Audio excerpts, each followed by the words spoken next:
Yo, did you hear? He said it. The pie guy. He said it.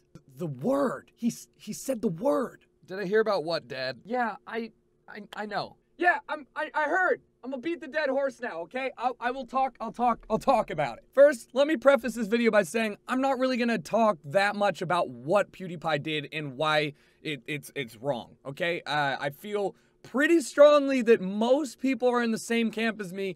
It's really not a good look and it's not an okay thing to say. Now that we got that out of the way, I do want to spend a lot of time talking about why this mattered outside of the real social actual problems, okay? I'm not gonna debate with anybody if it's okay he said the N-word. If you disagree with me, but there are some real world ramifications that everybody's gonna feel from this. But there are a lot of people going, well, why does everybody suddenly care when he does it? When other people have done it plenty of times? Like, what's the problem with pewds? That's more what I wanna talk about, as well as moving it into a general sense on how to carry yourself in a day-to-day life, you know, how to make sure that the things you do are gonna only positively affect you.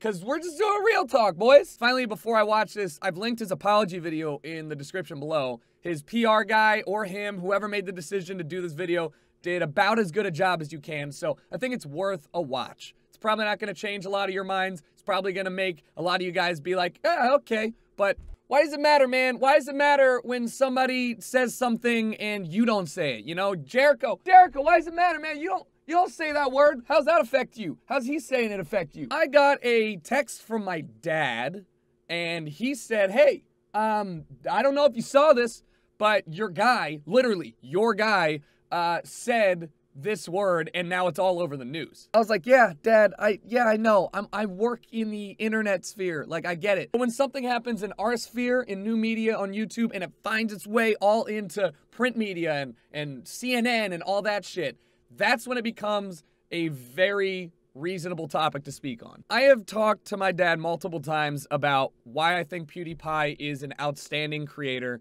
and was able to transition from something that was very polarizing with his Happy Wheels content and all that shit to, bear with me here, good quality content that I thoroughly enjoyed watching. I stand by that. I think that he does make really good videos right now. The fact is that he is the single largest personality on the internet that has ever existed, period. That's it. He is the biggest one.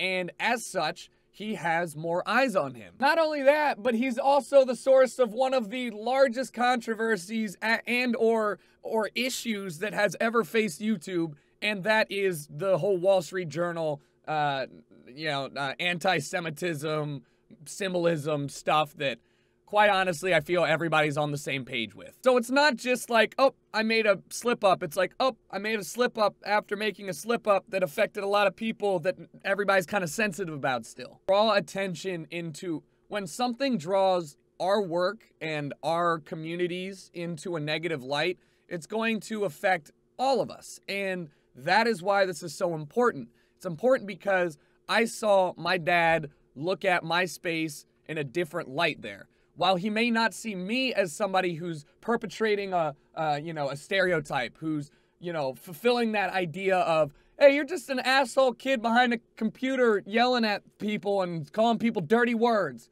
like shit ass and fucker. This is not just my father, but this is probably a lot of people who are just now looking at YouTube or looking at new media, whether it's Twitch or Twitter or Instagram, and going, oh, that seems like something interesting. Hey, maybe we should look into that. And then all of a sudden, their first introduction is the biggest guy did the worst thing you could probably do in public.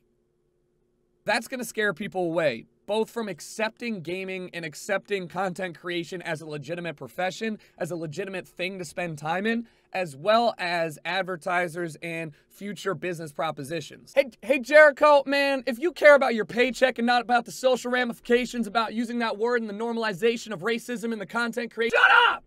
I just said I wasn't gonna talk about the social stuff. I literally started the video with that. I'm talking about business. Gaming and YouTube and content creation has come a very long way since I started. It was not normal.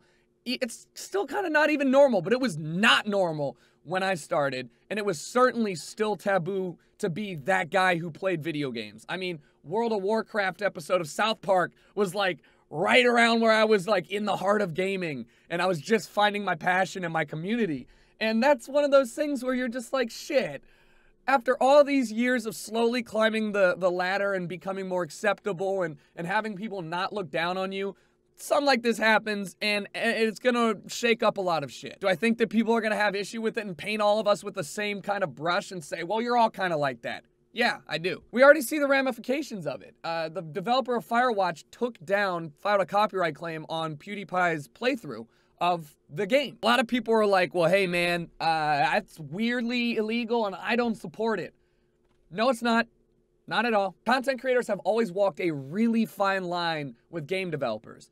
We get to use their intellectual property and make it something that we have put our heart and souls into, but in return, they get eyeballs and promotion. Some game developers, Nintendo especially, do not see this as an equal relationship and then as such take revenue from the content creator, or simply don't allow the content creator to upload their games at all. The fact that we have somebody who's already made the decision, I would rather not get any promo than have my game, my work, accidentally fall into the hands of somebody who's gonna use words and language and ideas like this, is a little alarming to me, because it's not the first time that I've heard about devs talking about doing stuff like this, where maybe they don't agree with your opinions or maybe they don't agree with your language, so they just say, nah, fuck it, you can't touch our game anymore. Completely within their legal right to do so. We can't really complain about it, but our entire livelihoods is mostly based off of the devs are okay with it, so we're gonna do it. That is not a precedent that I really want to have set. I would like to continue to make a living off of using